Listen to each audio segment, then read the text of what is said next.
आगे आता है आपका nutrition in human being, nutrition in human being, ठीक है। तो इसके लिए पहले तो भैया मैं ये जो डायग्राम है ये निकाल के रख लेता हूँ सामने, कि बार बार हमें इसको देखना पड़ेगा।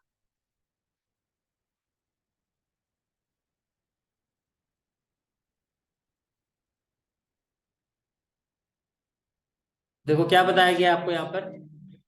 सबसे पहले जब हम स्टार्ट करते हैं न्यूट्रिशन इन ह्यूमन बीइंग की, the alimentary canal is basically a long tube extending from the mouth to the anus, extending from the mouth to the anus. तो देखो इसको समझो। देखो क्या आपको ये चीज समझ में आ रही है कि ये जो है आपकी,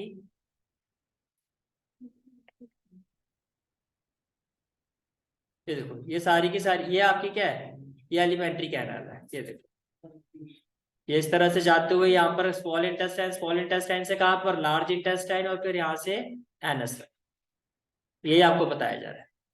तो जो चीज आपको समझाई जा रही है वो यही समझाई जा रही है।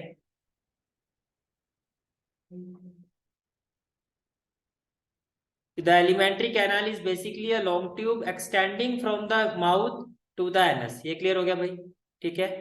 उसके बाद फिर क्या कहा जा रहा है, ट्यूब हैज डिफरेंट पार्ट, इस ट्यूब के डिफरेंट पार्ट्स होते हैं। Various regions are specialised to perform different functions. अब देखो किस तरह से परफॉर्मेंस होती है इसकी। अब एक एक्टिविटी दी गई है, इस एक्टिविटी में देखो क्या कहा गया, take 1 millilitre starch solution in 2 test tube. आपने 2 टेस्ट ट्यूब ले ली, आपने 2 टेस्ट ट्यूब ले ली। ये हो गया टेस्ट ट्यूब ए, ये हो गया टेस्ट ट्यूब बी। दोनों में आपने क्या ले लिया, स्टार सॉल्यूशन ले लिया। दोनों में आपने क्या ले लिया, स्टार्च सॉल्यूशन ले लिया, ठीक है। और कितना कितना लेना है, 1 ml। 1 ml इसमें भी ले लिया, 1 ml इसमें भी ले लिया। ये हो गया टेस्ट ट्यूब ए, ये हो गया test tube B. Is it clear, ठीक है। Add 1 ml saliva to the test tube A. जो टेस्ट ट्यूब ए है इसमें आपने स्लाइवा ऐड कर दिया। क्या ऐड कर दिया, स्लाइवा। टेस्ट ट्यूब ए में, बी में नहीं ऐड किया, ठीक है। And leave both test tube undisturb for 20 to 30 minute. 20 to 30 minutes के लिए इनको छोड़ दो। Now add a few drops of dilute iodine solution. अब दोनों पे आप आयोडीन सॉल्यूशन क्यों ऐड कर रहे हो, क्या चेक करने के लिए, प्रेजेंस ऑफ स्टार्च। ये स्टार्च ही डाला था ना। अब होगा क्या, जैसे आपने इसमें स्लाइवा डाला, स्लाइवा क्या करता है, स्टार्च को शुगर में कन्वर्ट कर देता है। स्टार्च को किस में कन्वर्ट कर देता है, स्लाइवा, शुगर में। तो ये स्टार्च तो शुगर में कन्वर्ट हो गया, तो यहाँ तो आपको उसकी प्रेजेंस मिलेगी नहीं। समझ आ रहा है। तो ये चीज यहाँ पर बताई गई है। Now add a few drops of iodine solution to the test tube. In which test tube do you observe a colour change. Obviously test tube B में, जिसमें स्लाइवा नहीं है। ये क्लियर हो गया, ठीक है। और ऐसा क्यों होता है, जैसा कि मैंने आपको अभी समझाया, saliva convert starch into sugar. That is why on iodine test either we see less colour change और नो कलर चेंज। सिंपल सी बात। ये क्लियर हो गया, ये एक्टिविटी भी समझ में आ गई, ठीक है। आगे बात करते हैं। देखो और जब हम फूड का इंटेक करते हैं तो सबसे पहले उसमें क्या होता है, crushing the food with our teeth. हम फूड को क्या करते हैं, अपने दांतों से क्रश करते हैं, ठीक है। Since the lining of the canal is soft the food is also wetted to make its passage smooth. गीलापन आया था उसमें, मॉइस्चर आया था, ठीक है। When we eat something saliva secreted by the salivary gland. होता है जैसे हम कोई चीज खाते हैं तो हमारी स्लाइवरी ग्लैंड क्या प्रोड्यूस करती है, स्लाइवा। क्या प्रोड्यूस करती है, स्लाइवा, ठीक है। फूड भी इंजेस्ट, जो भी फूड हम इंजेस्ट करते हैं वो क्या होता है, broken into smaller molecules. Smaller molecules में क्या होता है, टूट जाता है। And this is done with the help of a biological catalyst called enzyme. Enzyme हम प्रीवियस क्लास में पढ़ चुके हैं, प्रोटीन होते हैं जो क्या करते हैं, कॉम्प्लेक्स फूड को सिंपलर उसमें ब्रेक कर देते हैं। समझ में आ गया, ठीक है।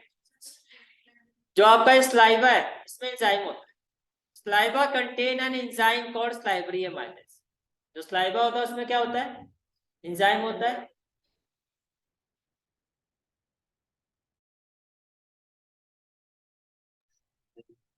तो देखो जो स्लाइवा होती है, जो स्लाइवा होता है, इट कंटेन एन एंजाइम, जिसको क्या कहा जाता है, salivary amylase.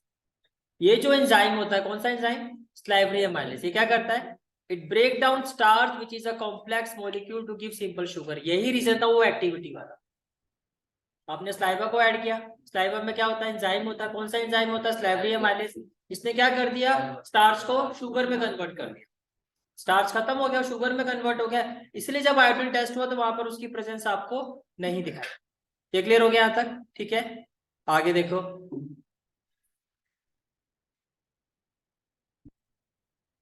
The lining of canal, कौन सी canal, alimentary canal, has muscles that contract rhythmically in order to push the food forward. Peristaltic movement याद है ना, ठीक है, कॉन्ट्रैक्शन, ठीक है। This peristaltic movement occurs all the time along the gut, gut का मतलब होता है डाइजेस्टिव ट्रैक्ट। अब थोड़ा सा अगर मैं आपको एक मिनट पेरिस्टैटिक मूवमेंट समझा देता हूँ और फिगर से भी एक्सप्लेन कर देता हूँ। देखो, जो पेरिस्टैटिक मूवमेंट होती है वो क्या होती है, peristaltic movement is the contraction and relaxation of muscles in the food pipe. Food pipe में क्या होता है, कॉन्ट्रैक्शन होता है, रिलैक्सेशन होता है मसल, जिसकी वजह से जो फूड होता है वो आगे आगे मूव करता करता कहां पर आया था, stomach, through oesophagus, which brings the food down the pipe and into the stomach and it is a zigzag movement। अगर आप यहाँ पर देखें, ये देखो, ये इस तरह से होता है। यहाँ पर क्या हुआ, यहाँ पर अगर आप देखो इस पोर्शन में, यहाँ पे मसल कॉन्ट्रैक्ट हुआ तो फूड आगे आ गया, ठीक है, फिर मसल रिलैक्स हुआ, फिर मसल कॉन्ट्रैक्ट हुआ, इस तरह से कॉन्ट्रैक्शन रिलैक्सेशन रिलैक्सेशन होता रहता है और फूड की मूवमेंट होती रहती है फूड पाइप पर। और इसी मूवमेंट को क्या कहा जाता है, पेरिस्टैटिक मूवमेंट कहा जाता है। इसी मूवमेंट, हाँ जी, जैसे जैसे जाता जाता कॉन्ट्रैक्ट रिलैक्स वो चीज आगे आगे मूव करती जाती है। समझ में आ गया यहाँ तक, ठीक है। और इसी मूवमेंट को क्या कहते हैं, पेरिस्टैटिक मूवमेंट। ये क्लियर हो गया, ठीक है। आगे देखो,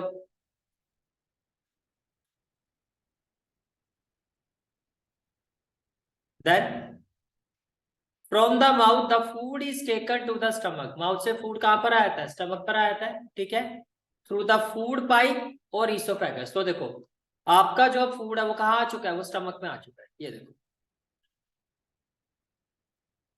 जो फूड है वो इस पाइप से होता हुआ कहाँ आ गया है, स्टमक पर आ चुका है, वो यहाँ आ चुका है, यहाँ इस पाइप से होता हुआ। और इस पाइप से होता हुआ कैसे आया है, पेरिस्टैटिक मूवमेंट से।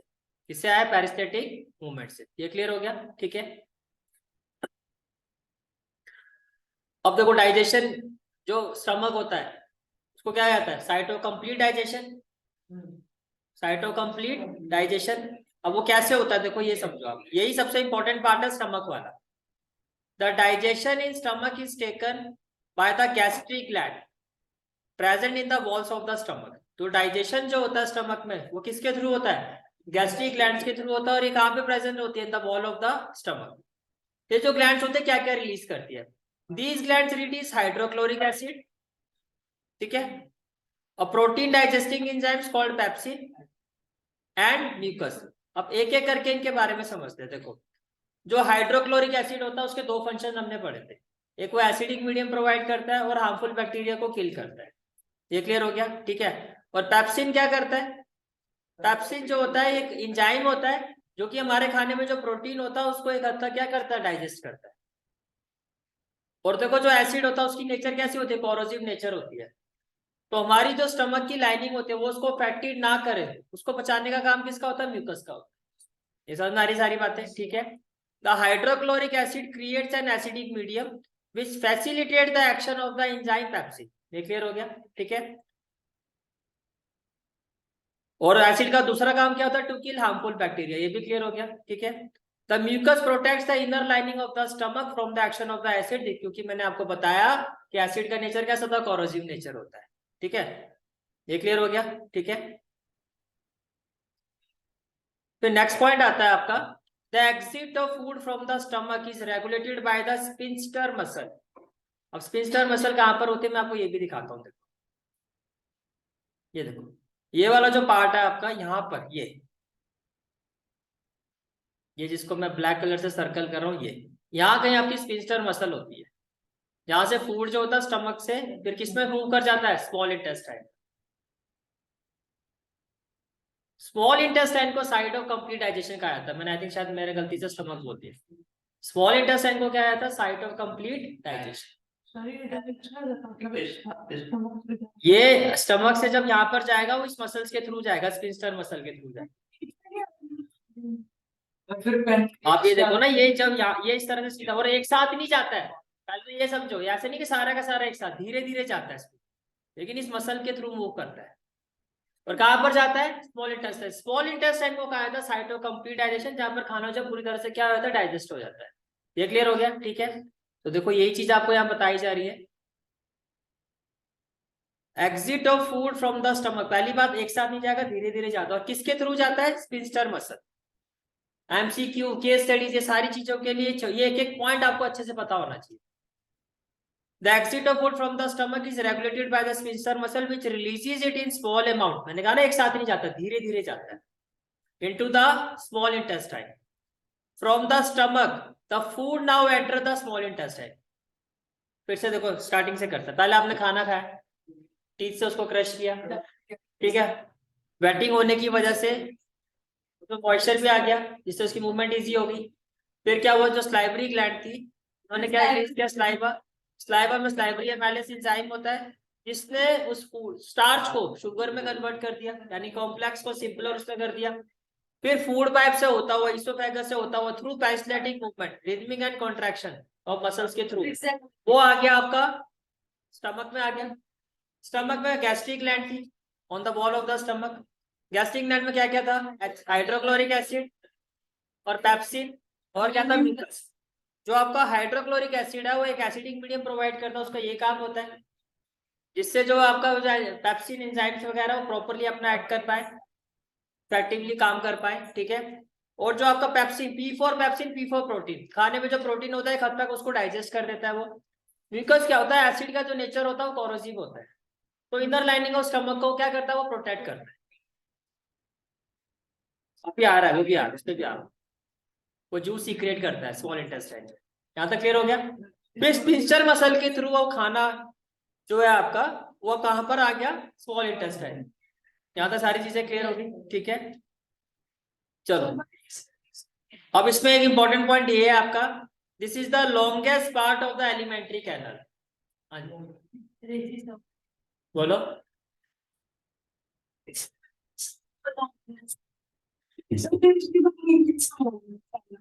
भाई, आप जो पाथवे होता है वो पाथवे बताया जा रहा है आपको, किस तरह से फूड की मूवमेंट होती है। बीच में तो बहुत सारी चीजें आ रही हैं, यहाँ लीवर भी आ रहा है आपका, ये आ रहा है, यहाँ पे पैनक्रियास भी आती है।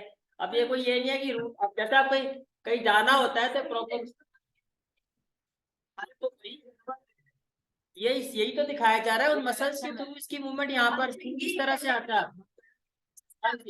ये यहाँ से है आपका, ये स्मॉल इंटेस्टाइन पहले आते हैं, फिर इसके बाद फिर आपकी ये लार्ज इंटेस्टाइन इस तरह से जा रही है। ये कोई गलियां नहीं है कि इसी गली से आता जाता है, ये प्रॉपर बात इसी तरह से मूवमेंट होता है। ऐसे समझो एक रूट है, वो रूट क्या होता है?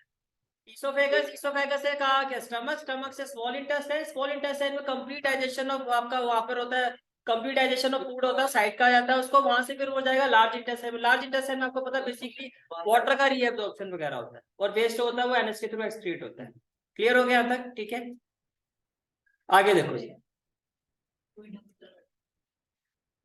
अब देखो, from the stomach the food now enter the small intestine, ये क्लियर हो गया। This is the longest part of the alimentary canal, एक तो ये चीज आपको क्लियर होनी चाहिए, कौन? स्मॉल इंटेस्टाइन, ठीक है। अच्छा, length of the small intestine differ in various animal depending on the food they eat, और इस पर भी क्वेश्चन कई बार एग्जाम में आ चुके हैं। जो हार्बीवोर्स होते हैं वो क्या ईट करते हैं? सेलुलोज। तो सेलुलोज को डाइजेस्ट करने के लिए ज्यादा वो चाहिए, तो वहां पर जो स्मॉल इंटेस्टाइन की जो लेंथ होती है वो ज्यादा होती है। कार्निवोर्स होता है, मीट फ्लैश को ईट करता है, वो इजीली डाइजेस्ट हो जाता है, तो उनकी जो स्मॉल इंटेस्टाइन की जो लेंथ होती है वो कम होती है। तो herbivores eating grass need a longer small intestine to allow the cellulose. हाँ, तो उसमें वही मैं कह रहा हूँ ना, सबसे ज्यादा वाला जो बात होती है, हमारी बॉडी में भी जो सबसे ज्यादा लेंथ है वो किसकी है? स्मॉल इंटेस्टाइन की है। लेकिन सबसे ज्यादा वाली अगर आप बात करो तो हार्बीवोर्स एनिमल्स। क्लियर हो गया यहाँ तक? ठीक है। To allow the cellulose to be digested, meat is easier to digest, hence carnivores like tigers have a shorter small intestine. ये क्लियर हो गया आता है? ठीक है, चलो जी। अब फूड कहां पर आ गया? स्मॉल इंटेस्टाइन में। The small intestine is the site of the complete digestion of carbohydrate. ये मैं पॉइंट आपको बार बार इसलिए बता रहा हूँ क्योंकि इस पे कई बार क्वेश्चन आ चुका है। कि साइट ऑफ कंप्लीट डाइजेशन किसको कहा जाता है, तो आप क्या कहोगे, स्मॉल इंटेस्टाइन। इसलिए मैं बार बार इस वर्ड को रिपीट करूं, small intestine is the site of complete digestion of carbohydrate, protein and fat. अब इसमें होता क्या, देखो ये समझो, it receive the secretion of the liver and pancreas for this purpose. अब यहाँ पर क्या होगा, देखो जूस सीक्रेट होगा, कहाँ कहाँ से, लीवर से भी और पैनक्रियास से। और वो जो जूस आएगा वो कहाँ पर आएगा, स्मॉल इंटेस्टाइन। स्मॉल इंटेस्टाइन क्या करती है, रिसीव करती है सीक्रेशन, सीक्रेशन का मतलब प्रोड्यूस, प्रोडक्शन, किसका सीक्रेशन, लीवर का और पैनक्रियास का, फॉर दिस पर्पस, डाइजेशन के लिए। The food coming from the stomach is acidic, obviously HCl था स्टमक में, तो वहां से वो एसिडिक नेचर में आएगा, ठीक है। And has to be made alkaline, उसको बेसिक बनाना पड़ेगा, और वो जो बेसिक बनता है वो बाइल जूस से बनता है, और बाइल जूस कहाँ से सीक्रेट होता है, लीवर से। तो बाइल जूस का एक फंक्शन क्लियर हो गया कि बाइल जूस जो लीवर से सीक्रेट होता है उसका एक फंक्शन क्या होता है कि वो जो स्टमक से जो फूड आता है वो एसिडिक नेचर का जो होता है उसको क्या करता है, बेसिक करता है, ठीक है। to be made alkaline for the pancreatic enzymes to act bile for the pancreatic enzymes to act, pancreas से जो एंजाइम्स वहां से आ रहे हैं वो उस पर प्रॉपरली एक्ट कर पाए, अपना काम कर पाए, उसके लिए जरूरी है कि वो एसिडिक फूड क्या हो जाए, बेसिक। और वो बेसिक उसको करने का काम किसका होता है, वो बाइल जूस का होता है, और बाइल जूस कहाँ से सीक्रेट होता है, लीवर से होता है। ये चीज समझ में आ रही है, ठीक है। आगे देखो, bile juice from the liver accomplishes this in addition to acting on fats. इसके अलावा बाइल जूस क्या करता है, जो फैट्स का जो हम इंटेक करते हैं वो लार्ज ग्लोब्यूल्स होते हैं, उस पर क्या होगा, एंजाइम प्रॉपर्ली एक्ट कर ही नहीं पाएंगे। तो बाइल जूस क्या करता है, उसको इमल्सिफाई करता है, यानी कि वो लार्ज ग्लोब्यूल्स ऑफ फैट को स्मॉलर ग्लोब्यूल्स में कन्वर्ट कर देता है। ये बात समझ में आ रही है, ठीक है। Fats are present in the intestine in the form of large globules which makes it difficult for enzymes to act on them. तो एंजाइम्स के लिए मुश्किल हो जाता है उस पर एक्ट करना। Bile juice break them down into smaller globules, bile juice उसको क्या करता है, स्मॉलर ग्लोब्यूल्स में ब्रेक कर देता है। This process is called as emulsification. तो बाइल जूस के दो फंक्शन आपको समझ में आ गए होंगे। पहला फंक्शन क्या समझ में आया कि वो जो एसिडिक फूड था उसको क्या कर दिया, बेसिक, ताकि एंजाइम्स उस पर प्रॉपर्ली एक्ट कर पाए। दूसरा, उसने फैट को क्या कर दिया, इमल्सिफाई कर दिया। और ऐसा करने से क्या होगा, it increases the efficiency of enzyme action, जिससे एंजाइम जो प्रॉपर्ली उस पर एक्ट कर पाएंगे, उसको डाइजेस्ट कर पाएंगे, से हमारी बॉडी में जो फैट है वो इसलिए क्या होगा, डाइजेस्ट हो जाएगा। यहां तक समझ में आ रही है सारी चीजें, ठीक है। अब देखो, the pancreas secret pancreatic juice which contain enzymes like trypsin. Pancreas क्या सीक्रेट करता है, पैनक्रियाटिक जूस, जिसमें क्या होता है, जिसमें एंजाइम्स होते हैं। कौन कौन से एंजाइम्स होते हैं, ट्रिप्सिन। ट्रिप्सिन क्या करता है, प्रोटीन के डाइजेशन करता है।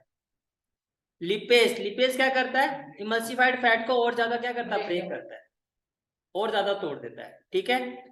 The walls of the small intestine contain glands which secrete intestinal juice। इसके अलावा स्मॉल इंटेस्टाइन की जो वॉल्स होती है उसमें भी क्या होता है, इंटेस्टाइनल जूस होता है। क्या होता है, इंटेस्टाइनल जूस।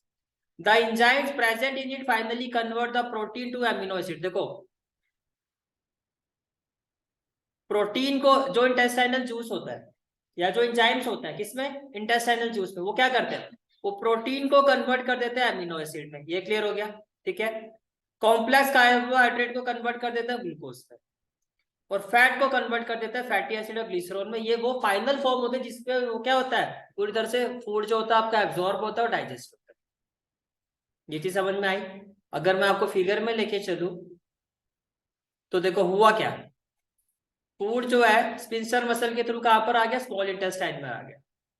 फिर स्मॉल इंटेस्टाइन के बाद फिर किसका काम शुरू हुआ, लीवर का। ये आपका लीवर है और ये आपका क्या है, पैनक्रियाज है। दोनों से क्या हुआ, जूस ही क्रिएट हुआ। लीवर से जो जूस सीक्रेट हुआ वो कौन सा हुआ, बाइल जूस। और यहां से जो जूस सीक्रेट हुआ कौन सा हुआ, पैनक्रियाटिक जूस। समझ में आ गया यहाँ तक, ठीक है। बाइल जूस ने क्या किया, जो फूड स्टमक से आया था उसका नेचर कैसा था, एसिडिक। तो बाइल जूस ने उसको क्या बना दिया, बेसिक, जिस पर उसे जो एंजाइम्स है वो प्रॉपर्ली उस पर एक्ट कर पाए, और फैट को क्या कर दिया, इमल्सिफाई कर दिया। यहाँ तक क्लियर होगी सारी चीजें, ठीक है। पैनक्रियाटिक जूस में कौन से एंजाइम्स है, ट्रिप्सिन, वो क्या करता है, डाइजेस्ट करता है प्रोटीन को। और लिपेज, ये क्या करता है, break down the emulsified bile. Emulsified किसने किया, बाइल जूस। उसके बाद और उसको आगे किसने ब्रेक किया, लिपेज से। यानी कि कैसे देखो कोऑर्डिनेशन और समझ में आ रहा है। मैं जो वर्ड यूज कर रहा हूँ आगे जो चैप्टर पढ़ोगे वहां और ज्यादा डिटेल में इस चीज को समझोगे, है ना। कोऑर्डिनेशन, एक दूसरे को कैसे सपोर्ट कर रहे हैं, इतना उसने किया उसके आगे का काम चला, भाई मैं करता हूँ। ठीक है। The walls of the small intestine contain gland which secret intestinal juice, ये भी क्लियर हो गया। और इसमें जो एंजाइम्स होते हैं किसमें, इंटेस्टाइनल जूस में, ये क्या किया इन्होंने, प्रोटीन को एमिनो एसिड में कन्वर्ट किया। ये सिंपलर फॉर्म होती है, इसमें फाइनली एब्जॉर्ब होता है, डाइजेस्ट होता है। और कार्बोहाइड्रेट को किसमें कन्वर्ट किया, ग्लूकोज में। और फैट को कन्वर्ट कर दिया फैटी एसिड और ग्लिसरॉल। यहाँ तक सारी चीजें क्लियर होगी। ठीक है। Now next part is the inner lining of the small intestine has numerous finger like projection called villi। पढ़ा था ना villi, ये क्या करती है, सरफेस एरिया को इंक्रीज कर देती है। अगर मैं आपको villi का स्ट्रक्चर दिखाऊं, फंक्शन ऑफ बाइल से क्लियर है आपको। ठीक है, ये villi है। villi होता क्या है, अगर मैं villi की बात करता हूँ, the small intestine has millions of tiny finger like projection, जिसको हम क्या कहते हैं, villi। और villi क्या करते हैं, this villi increases the surface area for more efficient food absorption. इस तरह का स्ट्रक्चर होता है फिंगर लाइक प्रोजेक्शन। ये देखो इस तरह का स्ट्रक्चर होता है, ये स्मॉल इंटेस्टाइन है। और स्मॉल इंटेस्टाइन को क्या कहा जाता है, साइट ऑफ कंप्लीट डाइजेशन। ये देखो है ना फिंगर की तरह, ये इस तरह से फिंगर लाइक प्रोजेक्शन। क्लियर हो गया आता है। ठीक है, आगे देखो नेक्स्ट पार्ट क्या है आपका, the villi are richly supplied with blood vessels. ये जो विली होती है, विलाई जो भी होती है, इसमें क्या होता है, ब्लड वेसल्स की बहुत ज्यादा सप्लाई होती है। ब्लड वेसल्स का मतलब बहुत ज्यादा ब्लड होता है। और हमारी बॉडी में सबसे बड़ा ट्रांसपोर्टर कौन होता है, ब्लड ही होता है। अब ये ब्लड क्या करता है, which takes the absorb food, जो वहां पे फूड एब्जॉर्ब हुआ है, to each and every cell of the body where it is utilised for obtaining energy, building up new tissue and repair of old tissues. यही पढ़ा था ना, manufacturing and repairing. हमारी बॉडी में ये चीजें होना जरूरी है। समझ आ गया। इसके लिए क्या चाहिए, एनर्जी चाहिए। और हर पार्ट में एनर्जी चाहिए। तो हर पार्ट में, एक जगह पे आपका फूड डाइजेस्ट हो गया, एब्जॉर्ब हो गया, लेकिन उसको हर पार्ट पे लेके कौन जाएगा, वो ब्लड लेके जाएगा, पिलाई। पिलाई में ब्लड वेसल्स होते हैं, ब्लड वेसल्स में क्या होता है, आपका ब्लड होता है। ठीक है, ये भी क्लियर हो गया। आगे चलते हैं। The unabsorbed food is sent into the large intestine where its wall absorb more water from this material। अब फूड कहां पर जा रहा है, अनएब्जॉर्ब, जो डाइजेस्ट नहीं हुआ है, वो कहां पर जा रहा है, जो एब्जॉर्ब नहीं हुआ, लार्ज इंटेस्टाइन। और लार्ज इंटेस्टाइन में क्या होता है, लार्ज इंटेस्टाइन में क्या होता है, where its wall, large intestine की वॉल्स क्या करती है, absorb more water from this material. से क्या एब्जॉर्ब करते हैं, water. And then the rest of the material is removed from the body by the anus। the exit of this waste material is regulated by the anal sphincter। even जो हम urine वगैरह control कर पाते हैं वो भी इसी muscle की वजह से कर पाते हैं, होल्ड कर पाते हैं, कंट्रोल कर पाते हैं, वो इसी की वजह से होता है, एनल स्फिंक्टर की वजह से। हाँ जी।